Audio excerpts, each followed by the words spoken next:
eu queria começar te perguntando, né? Lá durante a pregação você nos contou um pouquinho em relação à oratória. Você falou, e lá quando eu era mais nova falaram disso e tudo mais.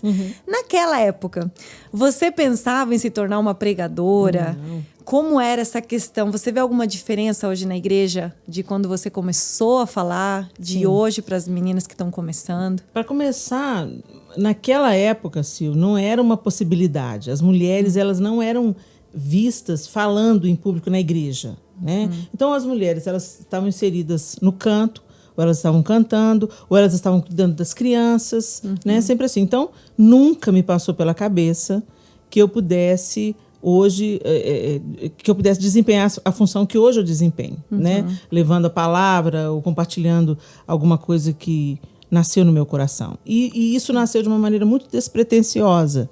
Eu cantava numa banda, o Diante do Trono. Durante 13 anos, eu e o João Lúcio, meu marido, fizemos parte da banda como vocalistas.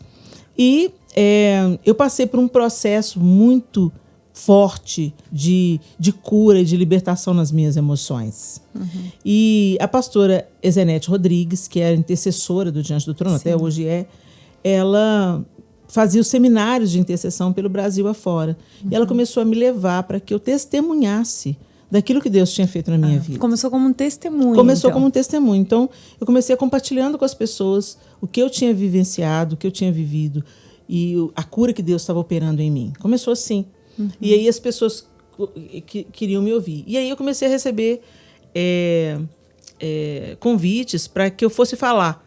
Elas me davam um tema e eu ia estudar. Mas era sempre para mulheres? Sempre para mulheres. Sempre para mulheres. Né? Até hoje é o meu público preferido. Sim. Né?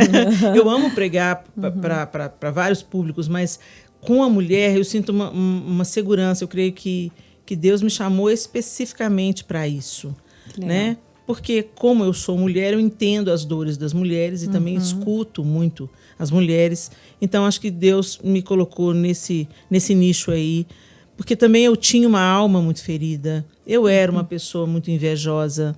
Eu tinha uma baixa autoestima, baixíssima. Sim. Então, isso são questões que afligem a mulher em qualquer tempo, em qualquer época. Sim. Né? Eu gosto muito de uma característica da sua pregação, né? Tinha um pastor que falava isso, ele era muito engraçado. Ele falava assim, eu tô falando um monte de verdade pra você, tô te detonando e você tá rindo. E eu acho que isso é uma característica tua, que você fala, você tá realmente mexendo lá no profundo, mas a gente tá rindo.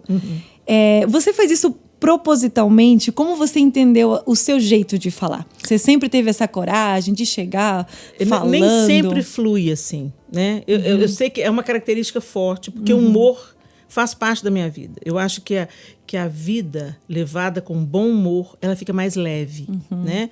É claro que não é aquele bobo alegre, a pessoa que fica rindo em qualquer tragédia, né? Mas, enfim, eu acho que o humor torna situações chatas, aborrecidas, às vezes mais fáceis de serem resolvidas, mais leves, né? Então, o humor sempre foi um caminho na minha vida.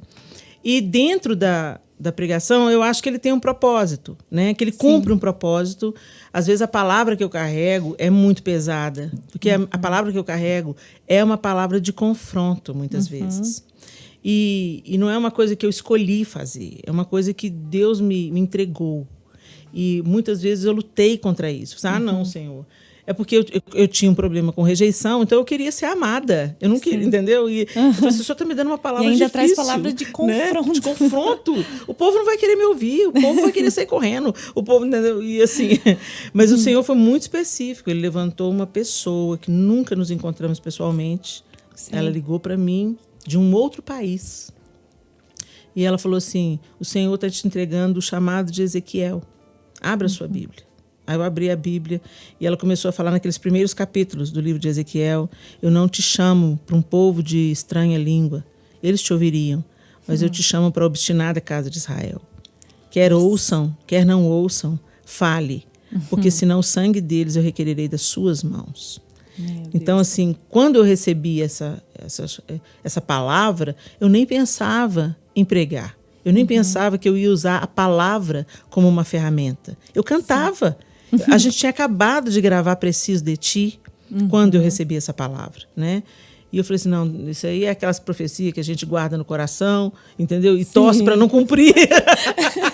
Torce para não cumprir. Ainda bem que se cumpriu, ainda bem que se cumpriu. Senhor, o senhor errou de endereço, Senhor. Eu sou uma pessoa que eu preciso tanto da aprovação das pessoas, sabe como? E o Senhor foi me ensinando que Ele ia me forjar, que Ele ia me fortalecer. Nos próprios primeiros capítulos falam, eu vou fazer a sua fronte mais dura que o diamante, contra a fronte deles. Então eu imaginava que eu ia ter que entrar em embate com pessoas que eu amo. Sim. E depois eu entendi que não, que essa fronte mais dura é que eu ia absorver bem as críticas, ou não ser bem compreendida, né? O que acontece.